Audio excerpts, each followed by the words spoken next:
কিরকম হবে ব্যাপারটা যদি আপনি 50,000-এর মধ্যে স্ন্যাপড্রাগন 8 এলিট চিপসেটের একটি ফোন পান। ব্যাপারটা কিন্তু বেশ দারুণ হয়। কথা বলছিলাম OnePlus ACE6 এর। তাহলে চলুন জেনে আসি এটি আর কি কি প্রোভাইড করতেছে এবং এর এক্স্যাক্টলি দাম কিরকম হতে পারে। তার আগে যারা যারা এখনো জিআরটেক ভিডিও ইউটিউব চ্যানেলটিকে সাবস্ক্রাইব করেনি প্লিজ সাবস্ক্রাইব করে দিবেন এবং ভিডিওটিতে একটি লাইক করে দিবেন। প্রথমেই আসি বিল্ড কোয়ালিটিতে।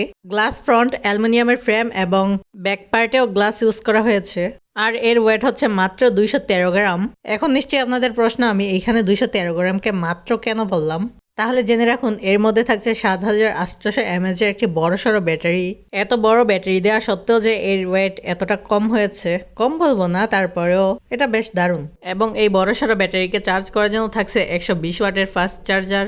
IP68 এবং IP69 এর রেটিং পাচ্ছেন। 1.5 মিটার পানির নিচে 30 মিনিট পর্যন্ত সার্ভাইভ করতে পারবে এটি। এই জায়গায় 2 অথবা 3 মিটার হলে ব্যাপারটা বেশ দারুণ হতো, যেহেতু IP69 রয়েছে। তো এবার আসি এর ডিসপ্লেতে থাকছে 6.83 ইঞ্চির LTPO AMOLED ডিসপ্লে। কিন্তু অবাক করার বিষয় হচ্ছে এতে থাকছে 165 এর রিফ্রেশ রেট। মানে যে জায়গায় ব্র্যান্ডগুলো 120 হার্জ রিফ্রেশ দিয়ে বসে থাকে, ওই জায়গায় এটি দিতেছে 165 এর রিফ্রেশ রেট। ব্যাপারটা বেশ দারুণ লাগলো। আপনাদের কাছে কিরকম লাগলো কমেন্ট করে জানাবেন। তবে এটা যদি সব ক্ষেত্রে 165 এর রিফ্রেশ পুশ করতে পারে তাহলে বলবো ইটস রিয়েলি গুড। তবে এটা ফোন হাতে না পেয়ে বলা সম্ভব না। তবে আমি তো একজন ছোট ক্রিয়েটর, সবে মাত্র ইউটিউব জার্নি শুরু করেছি। সো যাই হোক, HDR10+ এবং ডলবি ভার্সনের সাপোর্টেড থাকছে। কিন্তু এর একটা দিক আমার কাছে ভালো লাগেনি, সেটা হচ্ছে এর মধ্যে মাত্র 1800 নিটস পিক ব্রাইটনেস থাকছে। বর্তমান ফোনগুলোতে তো 4000, তারপর একটা ফোন ছিল মেবি ওইটাতে 6000 পিক ব্রাইটনেস দেওয়া হয়েছিল।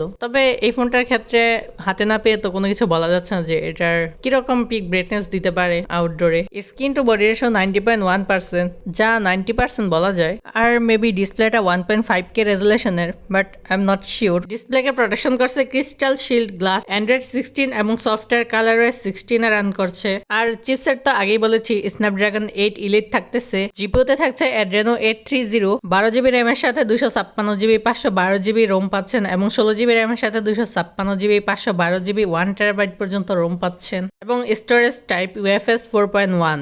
এবার তাহলে এর ক্যামেরা নিয়ে কথা বলা যাক। পিছনে দুটি ক্যামেরা থাকছে, যার মধ্যে 50 মেগাপিক্সেলের মেইন সেন্সর এবং 8 মেগাপিক্সেলের ultra wide sensor. Video record করা যাবে সর্বোচ্চ 30, 60, 120 FPS এ। সাথে থাকছে EIS এবং OIS দুটোই। সেলফি ক্যামেরা হিসেবে ব্যবহার করা হয়েছে 16 মেগাপিক্সেলের একটি সেন্সর, যা দ্বারা 1080p তে 30 FPS এ ভিডিও করা যাবে। স্টেরিও স্পিকার থাকতেছে, কিন্তু 3.5 মিলিমিটারের হেডফোন জ্যাক থাকতেছে না। ওয়াইফাই হিসেবে লেটেস্ট ওয়াইফাই 7 এর সাপোর্ট থাকছে, ব্লুটুথ 5.4 এবং NFC এর সাপোর্টও থাকছে। Fingerprint under display ultrasonic sensor. আর এটি 3টি কালার ভেরিয়েন্টে পাওয়া যাবে, হোয়াইট, ব্ল্যাক এবং সিলভার। এইবার তাহলে বলি এর প্রাইস নিয়ে। এর আনুমানিক দাম ধরা হয়েছে 50,000 টাকার মধ্যে, তবে কিছুটা বেশি হতে পারে। তো এই ছিল আজকের ভিডিওটি ভালো লাগলে একটা লাইক করে দিবেন এবং জিআরটেক ভিডিও ইউটিউব চ্যানেলটিকে সাবস্ক্রাইব করে দিবেন। দেখা হচ্ছে আপনার সাথে নেক্সট ভিডিওতে।